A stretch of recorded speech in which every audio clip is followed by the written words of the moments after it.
Bonsoir, chers téléspectateurs et chères téléspectatrices de la belle radio et télévision, votre chaîne panafricaine et internationale. Si vous voyez mon visage à cette heure-ci, bien sûr, vous êtes sur la meilleure des tribunes féminines. Et aujourd'hui, on va encore recevoir l'une d'entre elles, en la personne de Raïssa Lormeda. C'est un visage et un nom qui est bien connu au Gabon, dans ce pays d'Afrique centrale. Elle excelle dans un milieu typiquement masculin, disons-le ainsi. Mais vous savez, chers téléspectateurs, surtout même féminines, notre émission consiste à être un scanner pour nos chers invités. Ainsi, on aura l'opportunité de connaître qui est Raïssa Lormeda et de connaître aussi son parcours, tout ce qu'elle a eu à subir et quels ont été ses défis qu'elle a relevés et ainsi que ses tremplins. Chers téléspectateurs, c'est par ces mots que je vous souhaite la bienvenue au sein de votre émission préférée. Et par ces mots, je m'en vais dire bonjour à notre invité du jour. Bonjour Raïssa. Bonjour Prisca et bonjour à nos téléspectateurs. Bienvenue à Féminin. Merci beaucoup, merci de me recevoir. C'est une très belle tribune et je compte bien en profiter. Et ici, on s'amuse beaucoup. Ça tombe bien, ça va me détendre. Je vous avertis déjà et pour commencer, lancer les bouchées doubles, on commence d'abord en musique. Vous écoutez de la musique? Oui. Quel genre de musique? Je varie entre la musique religieuse et la musique du terroir. Une musique qui me parle en fait. Mais je suis donc à cheval entre la musique religieuse et les musiques qui me parlent. Ça peut être du R&B, ça peut être des musiques traditionnelles. Le plus important, c'est que ça me parle, ça me dise quelque chose. Yawa, on sent qu'on va bien danser. Alors, pour mettre un peu d'ambiance dans le début de notre émission, qu'est-ce que vous nous proposez comme premier clip? J'en ai plusieurs. Je vais me laisser tenter par Rosny. D'accord. Mon meilleur ami, my best friend. Ouais. Cette fois-ci, chers téléspectateurs, on quitte le Gabon pour aller en RDC. On va écouter mon meilleur ami de Rosny Kaïba. À tout à l'heure. Alors, Aïssa, alors, pourquoi ce choix? Moi, j'étais déjà au bord des larmes, en fait, hein, parce que c'est une chanson assez profonde. Oui, qui console. C'est une chanson qui console. Oui. Et ce choix, c'est tout simplement parce que, en fait, cette chanson me rappelle où est-ce que j'ai trouvé mon appui lorsque j'ai dû aller enterrer avec toute la famille mon père. C'était en 2015, vous me direz, la chanson n'était pas encore sortie, oui, mais lorsqu'elle est sortie tout récemment, ça vous a je l'ai écoutée et ça m'a renvoyé à ça parce que, vous savez, les femmes, on dit souvent, nos premiers héros, ce sont nos papas. Et mon histoire avec mon père, c'est une histoire assez particulière. Il y a eu, au-delà de tout notre amour, il y a eu 9 ans de séparation, 9 ans de conflit. On s'est réconciliés 1 année et demie avant son décès. Et chaque jour que Dieu fait, je remercie le bon Dieu de m'avoir parlé au bon moment, de m'avoir poussé à la réconciliation parce que le pardon, il est divin. Et donc cette chanson... après l'avoir écoutée à plusieurs reprises, un soir, elle m'a emmenée dans ce monde-là et on était en train de chanter avec mes jumelles et ça m'a emmenée dans ce monde. Et cette chanson aujourd'hui, elle est en fait rattachée à ce départ avec mon papa et à cette reconnaissance éternelle que j'ai vis-à-vis de Dieu qui a été une grosse consolation pour moi parce que c'était difficile quand même. Jésus, c'est le meilleur ami. Oui, c'est le meilleur ami en tout temps. Lui, il ne vous trahit pas, il ne vous juge pas. Et ce qui est surtout intéressant, c'est que même ce que vous lui cachez, il le sait. Et l'autre chose intéressante, c'est que quand vous êtes en mauvaise situation et que vous voulez lâcher, en fait, il vous aide à tenir parce qu'il sait que le meilleur est juste à venir. Chers téléspectateurs, les téléspectatrices, vous le voyez, on a déjà commencé. Raïssa Lormeda commence déjà à s'ouvrir à nous. Elle commence déjà à s'ouvrir. Et comme je l'ai dit tout à l'heure, Raïssa, moi je fais office de scanner pour les téléspectatrices. Je vais poser des questions de fond en comble. D'accord.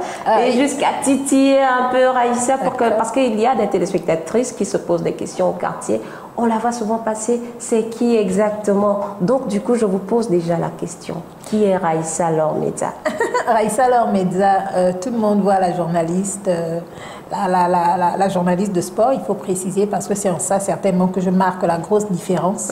Donc il y a la journaliste de sport, mais il y a aussi à côté la maman que je suis mère de 3 enfants, un charmant garçon de 18 ans et des jumelles de 12 ans.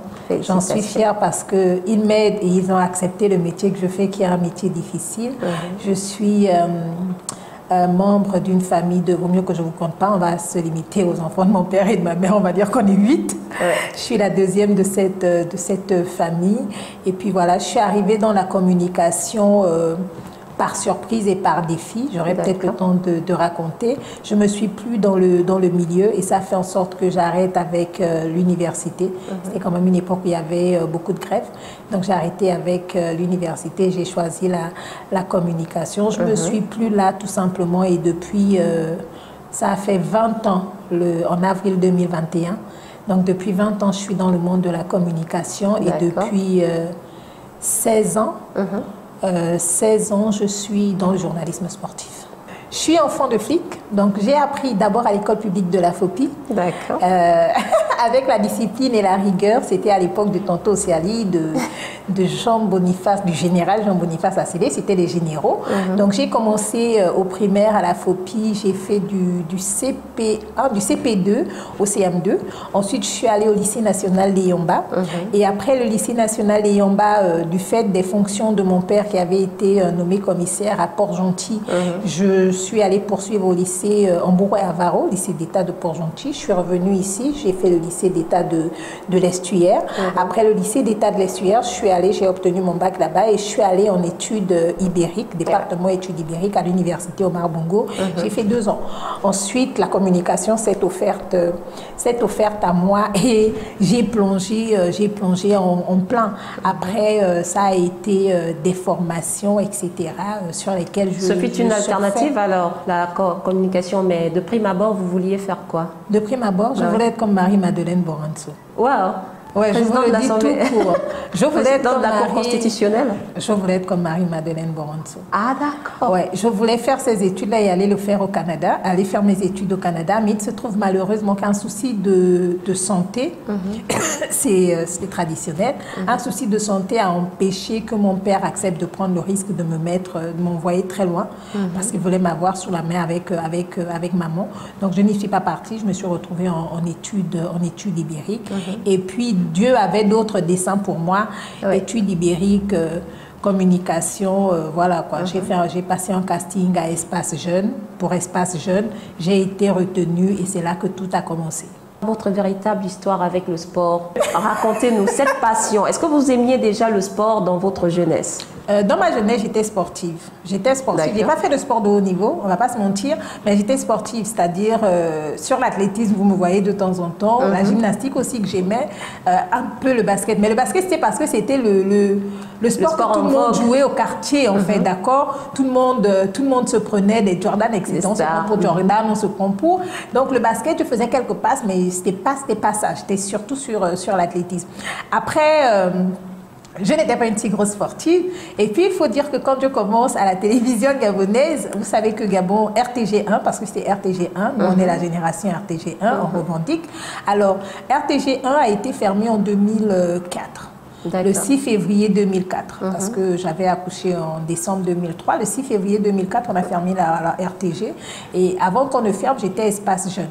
Seulement, lorsqu'on a réouvert, les circonstances de la vie et certaines situations ont fait en sorte que, je ne reprenne pas pour cette production-là. Mais comme j'avais quand même déjà plus ou moins montré une certaine compétence en ce qui est de l'animation, le directeur des programmes de l'époque, Léon Imunga Ivonga, et le directeur général de l'époque, Uli Kombeni, ont décidé de me donner une chance dans d'autres productions. Et ça fait donc que j'ai survolé comme ça, surfé avec plusieurs productions en carte privilège, La Bonne Cuisine, etc. J'avais d'ailleurs eu le plaisir de recevoir Akissi Delta. Et côté sport, Luc Ivanga, qui était en ce moment la chef, cherchait un nouveau visage féminin. Et comme je suis... moi, j'aime bien tout essayer. Donc, j'ai trouvé un environnement sain, des grands, des aînés qui étaient prêts à m'accueillir, qui m'ont accueilli avec beaucoup d'amour. Donc, petit à petit, j'ai essayé, ils m'ont enseigné, et puis je me suis plu dans ça. Et effectivement, la première des choses qu'ils m'ont enseigné, en réalité, c'est que c'est surtout technique. Et que je ne gagnerais que en m'imprégnant véritablement, en m'appropriant le milieu, en m'appropriant les termes sportifs. Et comme ça, j'ai accepté d'apprendre et j'ai appris à leur côté. Il y avait beaucoup d'amour, beaucoup de chaleur. Ils m'ont vraiment donné la passion de ce métier. Et je me suis juste dit, OK, il n'y a pas de femme, ça tombe bien. Je suis là et je reste là. Et c'est comme ça qu'en 2005, de 2005 à aujourd'hui, mais je suis là. Franchement, vous le faites bien. Comment êtes-vous arrivé à vous imprégner de la chose au point où on sent même la passionnée de la chose en vous? Je n'ai pas été éduquée en ça, je ne peux pas faire, ça, je ne peux pas faire. Nos parents ne nous ont pas enseigné que ça, c'est pour les hommes, ça, c'est pour les femmes. Non. On va te dire que, OK, ce sont les hommes qui ont l'habitude de faire ça, mais si tu veux, si tu es prêt, tu peux faire. C'est comme te dire, tu veux te battre, va te battre. Mais ne reviens pas et puis tu vas venir pleurer ici, débrouille-toi à frapper là-bas. D'accord? Donc, on va dans un milieu qui est essentiellement masculin. Mais comme je vous ai dit au départ, il y avait beaucoup d'amour. Et après, j'ai l'humilité, et ça, c'est jusqu'à aujourd'hui, d'apprendre quand je ne connais pas. Je ne mens franchement pas. Si je ne connais pas, je fais mes recherches, je fais des fouilles, je cherche à savoir, je cherche à comprendre. Aujourd'hui, on googleise beaucoup. En réalité, on est tous intelligents. Il suffit juste d'avoir un peu de jugeote.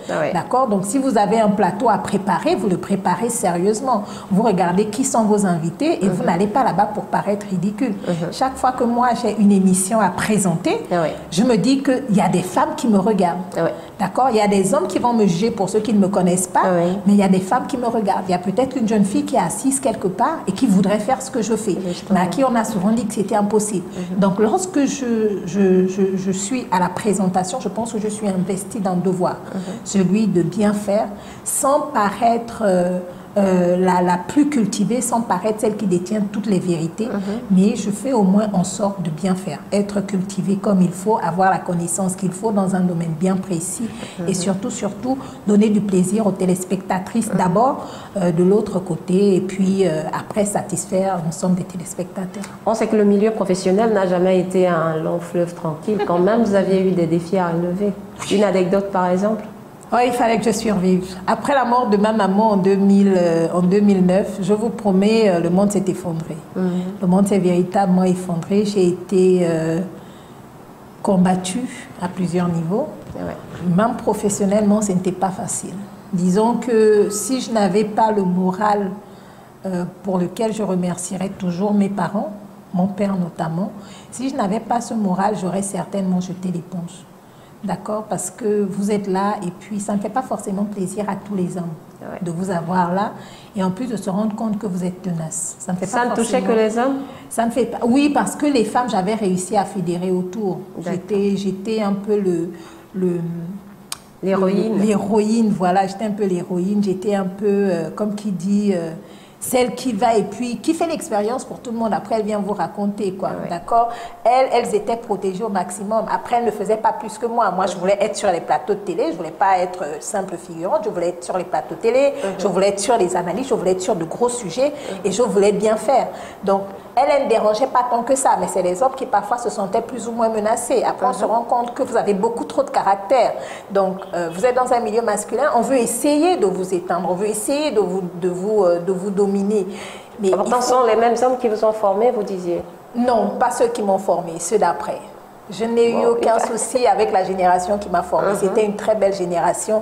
Et j'ai même envie de dire que Lucky Vanga, Lucien Barrault Monké, Jean-Éric Zengi Mongala, Prosper Tonda Mabenda, Jean-Raoul Badinga et Père à son âme Luc Osunda ont été pour moi des grosses sources d'énergie, mais vraiment ils m'ont chargé, ils m'ont bien chargé d'amour, de passion, et ça fait que après, ça fait 16 ans que je suis là, ça fait pas 2 ans, ça fait 16 ans, ça fait pas 16 jours, donc après forcément je vois des murs et des pas mûrs, mais j'ai préféré prendre l'adversité comme l'occasion pour moi de me régénérer aussi et de toujours chercher à bien faire. Est-ce qu'une fois il vous est arrivé de vous dire que trop c'est trop, mieux je vais arrêter? Moi, non, fait jamais, never. Une vraie battante. Non, non, non, non, non, non, non, non, non, non, non, non, non. Non, vous pouvez tout me prendre, mais pas ma détermination. Lorsque j'ai eu mes premières années au service sport, je vous dis que les grands que j'ai trouvés, les hommes que j'ai trouvés étaient formidables. Et lorsque j'ai décidé que j'allais rester là... Est-ce que ce n'était pas le fait que vous étiez une femme et une belle femme en plus? Parce qu'il paraît que les femmes, c'est comme si on non, leur mais les offrait belles femmes, tout. justement, on ne vous donne pas longue vie dans le milieu. Hein. On se dit juste, et certains des confrères me le disaient, hein, ah bon, elle est là pour un temps et puis elle va passer, c'est pas son truc. Ouais. D'accord. Mais ceux-là, ceux que moi j'ai trouvés au service des sports de la RTG1, ils ont cru en moi. Ils ont totalement cru en moi. Ça fait que quand ils sont partis, en fait, je me suis dit, je ne dois pas les décevoir. Je me suis touchée. C'est un truc que j'ai toujours eu dans la tête. Ça fait que quand j'ai été nommée chef de service sport et que ces aînés m'ont appelé, que j'ai vu Luc Ivanga, pour moi, c'est comme qui dirait, chez un soldat, on te dit mission accomplie, quoi. J'avais l'impression d'avoir fait quelque chose. Mon mentor, celui qui m'a emmené, celui qui m'a encadré, Luc Ivanga, quand je suis arrivée, il était chef de service sport. Quelques années plus tard, j'ai le plaisir qu'il soit encore vivant et que je sois enfin d'accord. Je suis la première femme d'accord, mais pour moi, j'avais l'impression que je ne les avais pas trahis parce qu'ils avaient cru en moi. Et si les gens croient en vous, eh bien, essayez juste de faire en sorte qu'ils ne regrettent pas. Par rapport à votre parcours, quel est le sentiment qui émet de vous aujourd'hui? Moi, oui. je me dis, bon, je n'ai pas trahi. Vous êtes fière de vous? Oui, je n'ai pas déçu. Je n'ai pas... je ne me suis pas bradée. D'accord. Je ne me suis pas perdue en chemin. Et ma nomination n'est pas le fruit d'une complaisance. Mais je pense que c'est la récompense du mérite. Et ceux qui m'ont vu faire mes classes savent que c'est la récompense du mérite. Après, on ne peut pas gérer tout le monde, mais... Oui, je suis fière de moi quand même. Si c'était à refaire? Ah, je referais. Si c'était à refaire, c'est tellement passionnant. Sans hésitation. Non, je referais. Je referais parce qu'aujourd'hui, vous savez, je ne suis pas la première femme journaliste de sport au Gabon. Je suis juste la première à avoir été déterminée, totalement déterminée. Avant moi, vous avez eu des Nathalie Guilaine Mavungu, vous avez eu des Delphine Yari. Je ne suis pas la première femme journaliste. Mais sauf que... Vous avez marqué... Voilà, j'ai marqué mon temps. Et il y a eu des femmes avant moi, je suis là. Il y en a aussi pendant moi et il y en aura après nous. Ça, c'est une certitude. Et c'est la chose certainement pour laquelle je suis fière, en fait, pour ce qui est du Gabon. J'ai reçu un prix du jury pendant la Confédération des femmes leaders, l'organisation de Laetitia Mibale.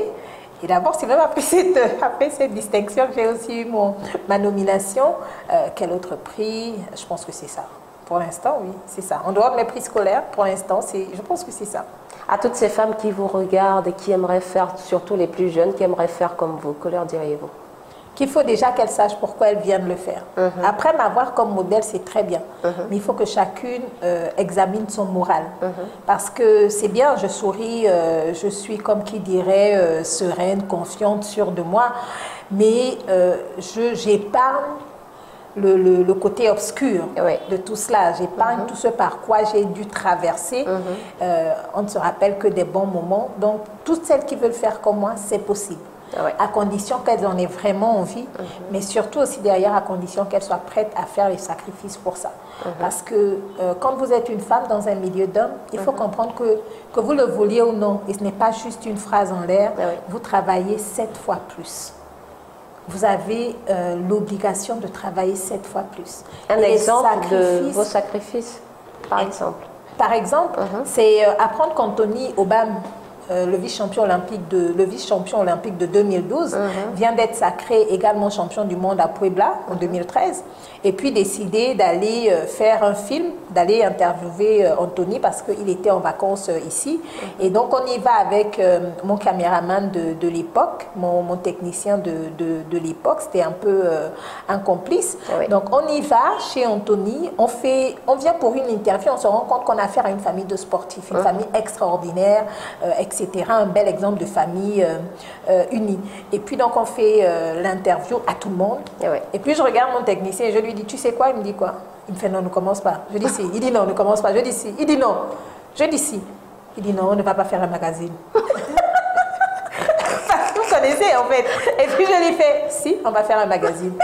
Il dit, mais on va diffuser quand? Je dis, ben on diffuse demain. Il me dit, ça. Je dis oui. Et on est parti. J'avais pris mon frère, j'avais mobilisé mon frère qui nous a accompagnés. La maman d'Anthony Obama et le papa nous ont très bien reçus. Et donc on rentre à la station. Et puis dans la voiture, il me fait, tu es quand même en train de blaguer, on est venu pour une interview, pour un reportage. Je dis, mais je suis même déjà en train de finir le magazine, j'ai déjà quasiment tout écrit. Et puis on arrive à la station. Et on commence à bosser, il est 22h, 23h. Ouais. Et on commence à bosser. Il dit, bon, c'est bon, on peut rentrer. Je dis, non, on dort ici. Oh, regarde, il dit, Raïssa, je dis, si, on dort. Et on a dormi. On a fait le magazine d'Anthony Obam, le film, le magazine d'Anthony Obam, La belle histoire d'Anthony Obam. On a fait ce magazine, on l'a bouclé à 13h. Je suis montée au bureau du directeur général. À l'époque, c'était David Elavitse. Je lui ai fait, j'ai un magazine à vous proposer. Il dit, sur quoi? Je dis, Anthony Obam, le champion du monde. C'est prêt? Ouais, on a fait hier, c'est prêt. C'est prêt, c'est prêt. Je lui dis, non, DG, c'est prêt, prêt à la diffusion. Il dit, ok, d'accord, vas-y à la direction des programmes, on te donne 1 heure et puis tu diffuses. Et donc, mon pauvre technicien, Eric Kassa, il n'avait pas dormi. Il s'était sacrifié, mais il était habitué à mon rythme, en fait. Et c'est un peu ça. C'est-à-dire que nous sommes partis de chez nous sans prévoir de dormir, de ne pas rentrer. Mais ça, je vous promets, ça m'est arrivé plusieurs fois. Ah, préparez-vous, hein, les futurs présentatrices. Ça m'est arrivé plusieurs fois. Et même quand j'avais diffusé ce document le lendemain, en après-midi, parce que la maman d'Anthony avait un très mauvais souvenir des médias, j'ai appelé et je lui ai dit, ça passe. Jusqu'aujourd'hui, après je me suis rendu compte que c'était un peu la famille, mais jusqu'aujourd'hui, quand vous lui demandez journaliste sportif, elle vous dit non, Raïssa. Oh, super. Voilà. Donc c'est au prix de l'effort et au prix de gros sacrifices.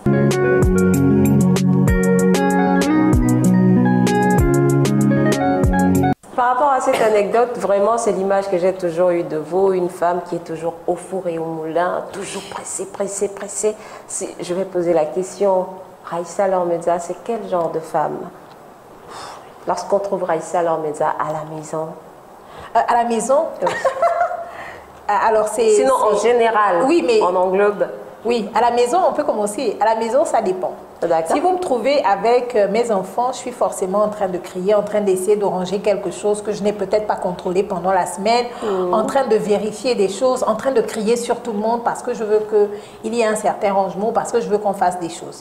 Ça, c'est du moi à la maison. Ça peut aussi être que, bon, ils ont fini et puis on décide de suivre la télé, on choisit à chacun son film. Et quand ils sont sur le point de se reposer pour midi, ben, ils me mettent Nollywood parce que j'aime les films africains. Après, si vous me trouvez à la maison sans mes enfants, c'est pas pareil match ou Bein Sport.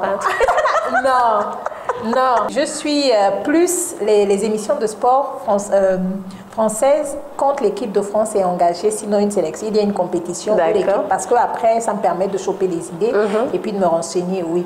Sinon, je ne les suis pas plus que ça. Après, si vous me suivez ici, vous me trouvez à la maison toute seule, et que tout est rangé, je vous promets que vous ne me trouverez que dans une seule position, je suis en train de dormir. Wow. Ma grille, elle est fermée, je suis en train de dormir. Juste de dormir. Vous êtes quel genre de maman? De me reposer, moi. Je suis une maman terreur. Je suis une maman... Oui, je suis une maman terreur. Mais mon fils a dit que je ne suis pas méchante, c'est juste qu'il ne faut pas me provoquer. En fait. Donc, je suis une maman terreur parce que malheureusement... la jeunesse, aujourd'hui, elle craint. Et je veux bien comprendre que les enfants ont le droit de vivre leur jeunesse, d'en profiter, etc. Mais je sais aussi et je suis consciente que c'est un peu de gros risques que l'on prend maintenant. Notre jeunesse est une proie, est une cible facile pour le malin. Moi, je l'appelle le malin. Donc, si on fait dans le laisser-aller, si on tolère tout, si on n'est pas très regardant et si on démissionne, on ne devra s'en prendre le lendemain qu'à nous-mêmes. Parce que tout simplement, il serait arrivé trop de choses. Donc, je suis une maman terreur. Je peux m'organiser pour sortir mes enfants un week-end.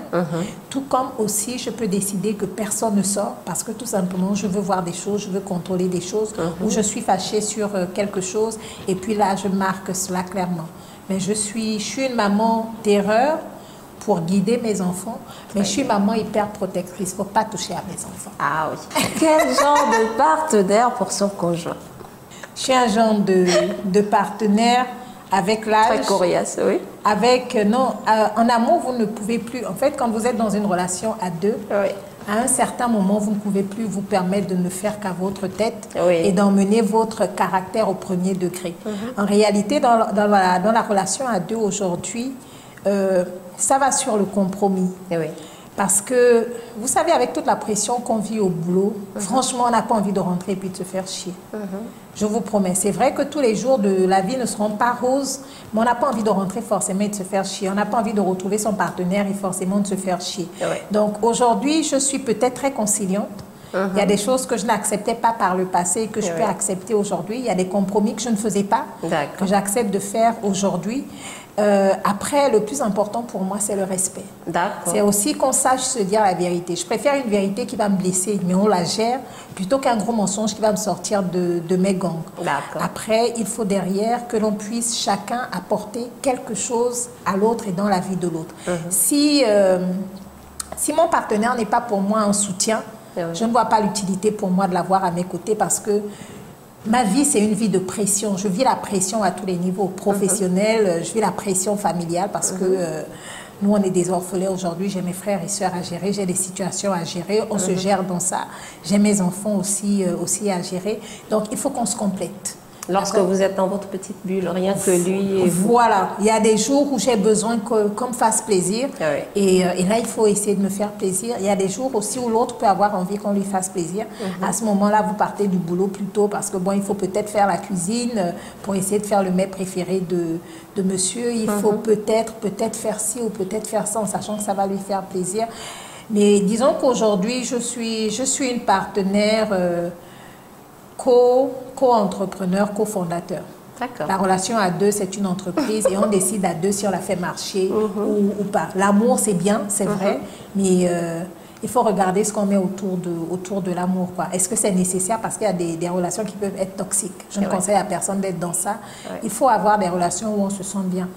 Et pour que vous ayez une relation où vous vous sentez bien, et bien commencez déjà vous-même à être quelqu'un qui sait ce qu'elle veut et qui donne des trucs bien et des trucs positifs. Vous parliez tout à l'heure de cuisine, la working girl. Je fais la cuisine. Ah d'accord. Ah, mais je fais la cuisine. Quelle est votre recette de prédilection? Celle que votre recette inratable, sans que vous n'ayez recours à un livre de recettes. Sans que... Ah ben je vais pas faire le gros, le super, mais ma recette, parce que c'est aussi mon plat favori, c'est aubergine, oseille et puis poisson fumé. Ça, c'est ma recette déjà. La vôtre? La mienne. C'est celle que j'aime manger. Et celle qui met toute votre famille d'accord? La recette. Celle pour laquelle les enfants applaudissent maman Raïssa. Mes enfants sont très crabes. Moi-même, je ne mange pas ça. Ah d'accord. Ils sont très crabes. J'ai appris récemment à cuisiner ça pour eux. J'ai appris récemment à cuisiner ça pour tout ce que j'aime. Et ils sont très ça. Bon, jusque-là, chacun applaudit. Ça leur fait plaisir. C'est la seule recette que je prépare sans goûter parce que je suis allergique au crabe. Mais bon, puisque ça satisfait tout le monde, chez moi, je me dis que ça va. Et la recette, le plat que vous commandez à coup sûr lorsque vous êtes au restaurant parce que vous en raffolez?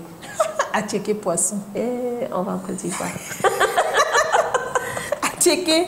Attiéké poisson. Je peux manger ce plat. C'est comme les feux de manioc à l'africaine, feux de manioc, comme on dit chez moi. C'est des plats que je peux manger 2 jours durant. Sans vous lasser. Mais vraiment, sans me lasser. Donc, quand j'ai mes week-ends à la maison où mes enfants ne sont pas là, dès que ces 2 plats avec sont plaisir. Là, oulala. Alors, la working girl, chers téléspectateurs, je vous assure que quand j'étais en train de l'attendre, je me disais qu'elle va apparaître en jean basket parce qu'elle parle sport. Si vous nous définissiez un peu votre style vestimentaire, j'ai devant moi une magnifique femme habillée en africaine. Franchement, elle a su marier les couleurs. Mais... J'aime bien. Oui, mieux. J'aime bien. Oui. J'aime bien. Si je pouvais, je suis en train de travailler dessus. Si je pouvais, je porterais essentiellement et seulement le pan. J'aime bien parce que ce sont des modèles que je peux faire de moi-même. Et les tenues que je fais, j'ai l'avantage d'avoir 2 tailleurs disponibles, d'accord, qui aujourd'hui maîtrisent parfaitement ce qui peut me plaire. D'accord. Donc, je n'ai pas de souci. Si j'ai envie de faire, si j'ai des tissus et puis qu'il faut aller remettre à quelqu'un et se dire... et se dire, pour me créer une tenue, je peux tranquillement confier à mes tailleurs, mais j'aime bien la valorisation du pan et j'aime bien aussi le côté nappy. D'accord. Parce qu'après, on va se dire, ouais, mais bon, elle aime le côté nappy. Et puis elle a, non, ne vous en faites pas en bas là. On demande quand même. Ma chevelure, elle est naturelle. Ah d'accord, tout comme votre teint. Oui, tout comme mon teint. Que pensez-vous des femmes qui se dépigmentent? C'est leur choix. Ah d'accord. Oui. Vous m'auriez posé la question il y a 6 ans ou 10 ans, j'aurais été très virulente, j'avais même fait un article dessus.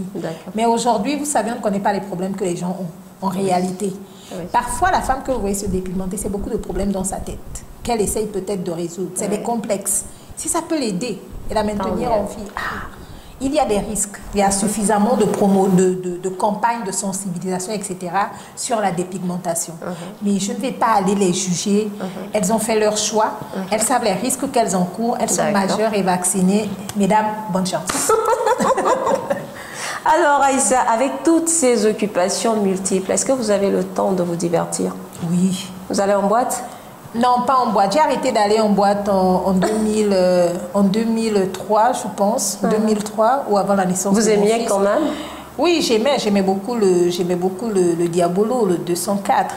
Mais j'ai arrêté quand j'ai commencé mes voyages parce que je me suis rendu compte qu'il y a une trop grosse différence entre quand on vous dit allons-y en boîte à l'extérieur et quand vous voulez aller en boîte de nuit ici au Gabon.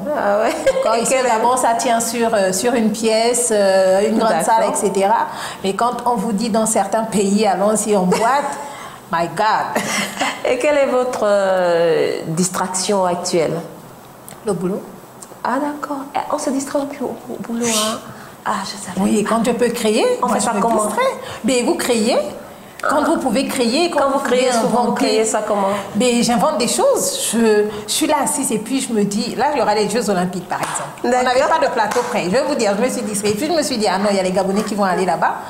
Moi je vais faire un plateau Jeux Olympiques. Et puis j'ai contacté tous nos sportifs, tous nos champions. Et puis je leur ai dit, il faut me faire des vidéos. Ils sont très participatifs. Même s'ils m'ont dit, ah la grande, en fait c'est parce que c'est toi quoi. Donc ils m'ont tous envoyé des vidéos. C'était ma distraction, je me sentais bien, moi ça me va quoi. Waouh. Oui, si je peux. Mais en mettant quand même un peu de musique. Oui, toujours. Et nous on a déjà besoin qu'on en mette encore. Le deuxième clip, qu'est-ce que vous allez nous proposer? Je l'aime beaucoup. Je l'aime beaucoup, beaucoup cet artiste. Et je l'aime depuis que je suis toute petite. Alors mon coup de cœur, il y a l'album Feeling. C'est vrai, mais mon coup de cœur, c'est Ami de Angela Célé. D'accord. Alors, qu'est-ce que j'aime mon invité du jour? Ah, merci. Moi, j'aime Kongosa. L'invité s'ouvre. Alors, cette fois-ci, on va aborder la troisième partie qui consiste à déballer déjà le thème du jour. On va parler de ces femmes présentes dans les métiers dits masculins. Déjà, est-ce que vous pensez qu'il y a des professions qui confèrent rien qu'à la carrière masculine? C'était à l'époque. C'était à l'époque. On connaît toute la lutte des femmes. Pour ça a commencé avec la lutte pour avoir le droit de vote. Ensuite, justement, la lutte pour intégrer certains cercles réservés uniquement aux hommes. La lutte, elle est vieille, mais on a fait beaucoup de chemin. Et aujourd'hui, à force de briser des barrières, de briser des murs, des tabous et tout ça, ben, on est arrivé à faire en sorte que de moins en moins on vous dit que c'est un métier, ah non mais c'est un métier plus pour les hommes. On l'entend de moins en moins parce que tout simplement aujourd'hui il y a des femmes qui sont placées ou qui ont été à des postes ou dans des milieux exclusivement masculins. Moi j'aime bien le Gabon par exemple, je vais vous dire, parce que la question de la parité, la question de l'égalité, en réalité, et davantage depuis plusieurs années, ça se ressent, ça se voit, que l'on donne aux femmes leurs chances, leurs opportunités et qu'on leur permet d'être, en fait, on bouge les lignes au Gabon, d'accord? J'en suis une preuve vivante, à mon simple niveau, il y en a encore d'autres. Avoir eu... Aujourd'hui, elle est Premier ministre. C'est la première femme chef de gouvernement au Gabon. C'est la preuve tout simplement Madame Osuka. Madame Osuka. C'est la preuve tout simplement qu'on ne peut plus dire que ouais, mais c'est exclusivement réservé aux hommes. Parce que quand vous placez une femme, en réalité, dans un secteur clé ou qui était détenu par les hommes, ce qu'on s'est dit, c'est quoi? Si elle est arrivée, c'est que les autres vont arriver. C'est tout simplement ça, c'est tout simplement comme ça que ça se passe. Donc je ne suis pas très aujourd'hui de ceux qui disent ouais c'est exclusivement réservé, non. Moi je suis au service sport depuis 2005. je suis un peu désolée, quoi. On m'a nommée en 2019, mais j'étais en train de me battre en bas. Je ne me battais pas pour être chef, mais je me battais pour être reconnue comme journaliste sportive à part entière et être une voix autorisée dans le milieu du journalisme sportif. C'est pas juste être la femme qu'elle est et puis qui tient un micro. Ouais. Bon, il y a beaucoup d'inégalités dans le sport aujourd'hui. Il y a le sujet sur l'hyperandrogénie. Pour moi, j'estime que c'est un motif pour mettre certaines femmes pourtant performantes de côté. Qu'en pensez-vous? Là, c'est les scientifiques qui peuvent mieux répondre que nous. Il y a quand même, ça engage quand même aussi la question des hormones. Oui. Il y a quand même aussi que derrière, en réalité, elles ont un avantage hormonal qui coince chez les autres. Est-ce que cet avantage hormonal leur confère de meilleures prouesses pour améliorer leur performance? Oui, mais selon ceux qui se plaignent, et après pour les organisateurs, en fait, c'est à l'œil qui juge. Celui qui organise son activité est maître et il dicte ses lois. Vous voyez ce que je veux dire? Oui, jusque-là, elles ont souvent conclu, ça ne dérangeait pas. Mais pourquoi maintenant ça dérange? Peut-être parce que dans certains esprits, et après peut-être avoir mené les recherches qu'il faut, on se rend compte que c'est un avantage un peu au-dessus des autres. Et ensuite, on ne sait pas qui peut se plaindre derrière d'être peut-être lésé parce que l'autre a tel ou tel autre petit avantage. Parce qu'en réalité, la question et le problème commencent souvent à intervenir lorsque des voix se lèvent derrière. Tant que ça ne dérange pas, tant que personne n'en parle, ce ne sera jamais un souci. Et le milieu du sport, c'est ça. C'est quand les voix commencent à se lever qu'on commence à chercher qu'est-ce qui fait quoi, qu'est-ce qui rend quoi responsable. La science intervient parce que la science, sinon les compétences nécessaires interviennent parce qu'il faut répondre à une question, à une problématique qui vient d'être soulevée. Et après... on est juste obligé de respecter les nouvelles lois édictées, établies par les organisateurs qui sont maîtres de leur Toujours événement. dans le domaine de l'athlétisme, ne pensez-vous pas que l'hyperandrogénie, personne ne demande à naître hyperandrogénique? Je suis d'accord. Ce n'est pas des hormones qu'on s'injecte. Je suis d'accord. Je suis totalement d'accord. Ouais. Mais sauf que, comme je vous dis, quand les interrogations commencent à survenir, Ces interrogations-là viennent de qui? Non, ça c'est peut- même ça pas peut des venir- concurrentes. attention, on ne sait jamais. Ah ouais, c'est vrai. aussi. Attention. C'est vrai aussi. D'accord? Et ça, c'est la vérité de la vie. Quelqu'un peut être là en train de vous soutenir. Non, mais tu as raison, tu as raison. Ah, c'est la personne qui passe les informations derrière. Hein? Ouais. D'accord? Donc, on ne sait jamais. Mais dès que ça commence à faire problème, dès que le fait est relevé et devient un questionnement permanent qui nécessite une solution, c'est une prise d'opposition, les organisations internationales, les organisations même pour faire tout court, ne peuvent faire autrement que d'inviter les compétences. Là, on parle de science, mais ça peut aussi être qu'on peut avoir besoin donc des avocats, etc. Inviter les compétences à statuer sur une situation. Sinon, c'est aussi derrière pour souvent éviter qu'on perde le contrôle sur un fait. D'accord? Et après, fonction des résultats qui sont donnés, fonction des conclusions qui sont tirées par les experts en la matière, les organisateurs vont être emmenés à prendre position, à édicter de nouvelles lois ou à maintenir. C'est-à-dire que si aujourd'hui ça fait tâche, hier ça ne faisait pas tâche. Oui. Vous parliez tout à l'heure des freins émis par la tradition. Est-ce que vous pensez qu'aujourd'hui, au XXIe siècle, on peut venir à bout de ces traditions, même lorsqu'on sait que certaines femmes s'érigent comme des obstacles pour d'autres femmes? Il y a la tradition, mais on évolue tout doucement, tout doucement. On sort effectivement de ça. Aujourd'hui, nos parents ont bien compris. Et puis, avec les réseaux sociaux et l'évolution de la technologie qui nous trouve même dans le fin fond de nos villages, aujourd'hui, effectivement, il y a des efforts qui sont faits. Mais il y a ce qu'on appelle les traditionalistes. Ils sont purs et durs. Ils sont purs et durs. Au niveau de cela, il y aura encore du travail à faire. Seulement, qu'on le veuille ou non, même si on porte nos sapés, même si on a nos téléphones et qu'on vit en ville, il y a quand même aussi ça derrière. Si moi, mes parents ne m'avaient pas encouragée, est-ce que vous êtes sûr que j'aurais été la battante que je suis aujourd'hui? J'aurais été la battante que je suis aujourd'hui. Donc c'est un peu ça, on ne peut pas faire sans la tradition. C'est seulement qu'aujourd'hui la tradition doit être un savant cocktail, tradition et modernité. Il faut parvenir à faire le bon cocktail. Quelle est votre définition de la femme émancipée? La femme émancipée. Oui. La femme tout court. La femme tout court. Pas libérée, féministe alors? Il faut même quand on dit féministe, Oui. ne soyons pas radicales, Oui. ne soyons pas extrémistes, ne soyons pas radicales et extrémistes. Oui. Je veux bien être féministe, Oui. mais ça ne va pas faire en sorte aussi derrière que je n'ai plus ma raison. Oui. D'accord? Le monde, il vit avec deux types d'êtres. Oui. Sinon trois pour ceux qui naissent souvent avec des doubles sexes. Mais le monde, il vit avec deux êtres. Ce sont les hommes et ce sont les femmes. Est-ce que vous n'avez pas aujourd'hui l'impression que ces femmes qui se disent féministes, émancipées, sont en train d'aller à côté de la plaque et qu'elles font un peu trop parce qu'elles veulent faire connaître leurs droits? Non, elles n'en font pas trop. Elles n'en font pas trop. Elles font ce qu'il faut faire pour bouger les lignes. Parfois c'est rude, parfois c'est difficile, mais elles font ce qu'il faut pour bouger les lignes. Et il y a un souci, si on leur avait fait penser que c'était facile, elles auraient peut-être été moins rudes. Mais les décisions ont toujours été prises par d'autres qu'elles. Aujourd'hui, elles ont compris que pour changer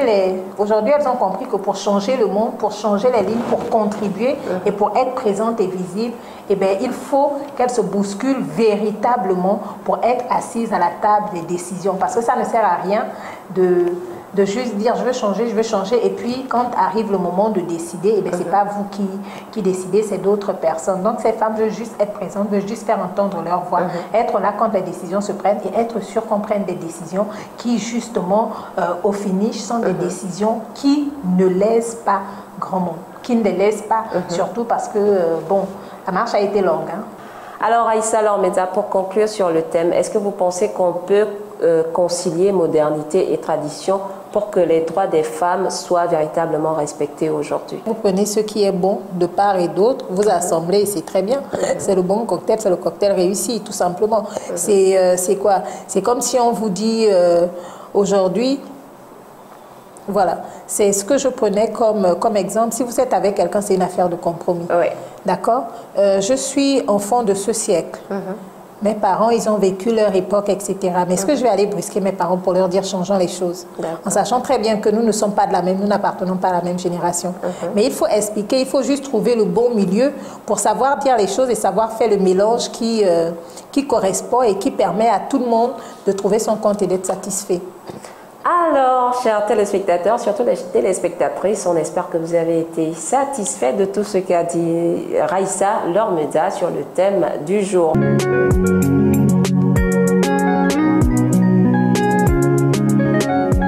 Alors, Aïssa, droit dans les yeux comme ça. D'accord. Quel est votre plus grand regret? Mon plus grand regret, sérieusement, ne pas avoir fait assez de photos avec mes parents, mon père et ma mère. Ça me brise le cœur direct. La qualité que vous préférez chez un homme? Le respect et l'attention, qu'il soit respectueux, qu'il soit attentionné. J'en ai besoin. Ce que vous reprochez aux hommes? Ce que je reproche aux hommes, c'est la fuite en avant. D'accord. D'accord. De tout temps, les hommes ont toujours, même si on dit aujourd'hui la femme derrière un grand homme se cache une grande femme, mais il ne faut pas oublier qu'au départ c'était Adam. D'accord, avant que l'Éternel ne vienne et l'endorme. Au départ c'était Adam. La femme est venue après. C'est l'être qui complète. Mais celui qui doit montrer la voie, c'est l'homme. La qualité que vous préférez chez une femme? La qualité que je préfère chez une femme, qu'elle soit main de fer dans un gant de velours. Lâchez un peu prise, hein, mesdames. Voilà. Et le défaut que vous réprimandez aux femmes? Que je réprimande chez tout le monde, l'orgueil. Ah d'accord. Bon, spécialement chez les femmes. Chez les femmes? Oui. Est-ce qu'on en a même quelqu'un défaut? Qu'on a des défauts. On en a. Je déteste, je n'apprécie pas les parvenus. Ah d'accord. Parvenus. Ce que vous aimez le plus chez vos amis? Qu'ils m'acceptent. Qu'ils me supportent. Voilà. D'accord. C'est ce que vous aimez d'eux? Oui, que mes amis, ce que j'aime le plus chez mes amis, c'est les vrais, ils m'acceptent et ils vivent avec moi, quoi. Et ce que vous leur reprochez? À mes amis? Oui. Qui passent le temps à me faire des reproches. Justement, votre plus grand défaut. Mon plus grand défaut, Oui. être entière.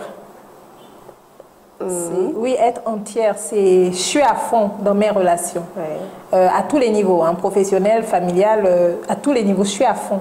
Oui. Et c'est un défaut, parce que je suis à fond, je suis là avec vous à 100%. Mais si je me sens trahie, Ouais. Et votre plus grande qualité? l'idéal serait que quelqu'un d'autre dise quelle est ma qualité. D'accord. Mon défaut, oui, ma qualité, bon, je vais laisser d'autres dire. Alors, votre occupation préférée? Mon occupation préférée, le travail. Je savais. Mon occupation, le travail. Votre rêve du bonheur? Mon rêve du bonheur. Un boulot, mes enfants, Oui. un homme bien. Alors, actuellement, quel serait votre plus grand malheur? Je ne sais plus, j'ai perdu mon père, j'ai enterré mon père, j'ai enterré ma mère. Non, franchement, il n'y a pas. Ce que vous voudriez être? Moi, Oui, vous. trop de gens suivent cette émission. Ah, ah d'accord, c'est un petit secret. Quand je le serai, Ah d'accord, On va en on reparler. garde ça. Ouais. D'accord. Et si je disais Ayoka, votre futur coach, n'est-ce pas? On se comprend, chers téléspectateurs. C'est sous cet éclat de rire qu'on va se séparer. Raïssa Lormeda, merci pour ce beau moment que vous nous avez fait partager par ma voix. La Belle Radio et Télévision vous remercie de lui avoir accordé ce moment. Merci, surtout pour les téléspectatrices qui vous suivent. Et je suis sûre que certaines d'entre elles vont reprendre confiance en elles aujourd'hui sur certaines choses. Ben, il y a intérêt. Ouais. Ben, il y a Un dernier mot? Oui, il ne faut pas subir la vie. Oui. J'aime dire que je souris beaucoup, Oui. mais j'ai ma partie sombre, c'est peut-être pas fini, mais je pense que si j'ai réussi à passer les épreuves, si j'ai réussi à franchir les monts, c'est parce que je suis restée focus déjà sur le bon Dieu. Oui. Moi, je peux parler de Dieu, d'autres peuvent parler de Bouddha, d'autres peuvent parler d'eux. Mais il faut avoir ce tête, il faut avoir à l'esprit qu'il y a au-dessus de nous un être suprême qui décide pour nous. Ne permettez pas à un homme avec un grand H de prendre le dessus sur votre vie. D'accord? Ne vous arrêtez pas sur ce qu'on dit de mauvais sur vous. Il faut toujours parvenir à se parler. Lorsque vous parvenez à vous parler, lorsque vous parvenez à vous connaître, on ne vous déstabilise pas sur quelques phrases ou sur quelques pots de banane jetés. La vie n'est pas rose tous les jours, elle n'est pas rose 7 jours sur 7 et 24 heures sur 24. Mais il y a une chose qui est vraie, chaque nouveau jour que vous avez l'occasion de voir est une nouvelle opportunité pour faire autrement, pour faire mieux qu'hier ou pour continuer comme on a laissé hier. La vie est belle. La vie est belle, mais ça dépend de comment vous la regardez et il faut être positif au maximum, positive au maximum. Et moi, toute ma force se trouve dans Jérémie 29, verset 11. Parce que ce jour-là, Dieu m'a parlé, il m'a dit, je connais les projets que j'ai faits pour toi, projets de paix et non de malheur, afin de t'assurer un avenir et de l'espérance. Et vous voyez, ce verset, personne ne peut me le voler. Franchement, j'en prends bonne note. J'espère que les téléspectatrices vont faire de même. Et c'est un regret qu'on va maintenant clôturer l'émission. Chères téléspectatrices et chers téléspectateurs, je vous donne rendez-vous dans un autre numéro de Fémina avec une autre féminine. D'ici là, portez-vous bien et continuez à suivre les programmes de la Belle Radio et Télévision, votre chaîne panafricaine et internationale. Alors, en clôture en musique, ça sera quoi? Charlotte Dipanda, ça c'est un morceau de famille. Oui. C'est un morceau de famille que nous tous nous avons choisi parce qu'on s'est rendu compte qu'il y a beaucoup de nos réalisations que notre maman ne verra plus. D'accord. Et c'est sur cette note musicale du titre Elle n'a pas vu de Charlotte Dipanda qu'on vous dit au revoir. Portez-vous bien. Ciao, ciao et à la prochaine. Bye bye.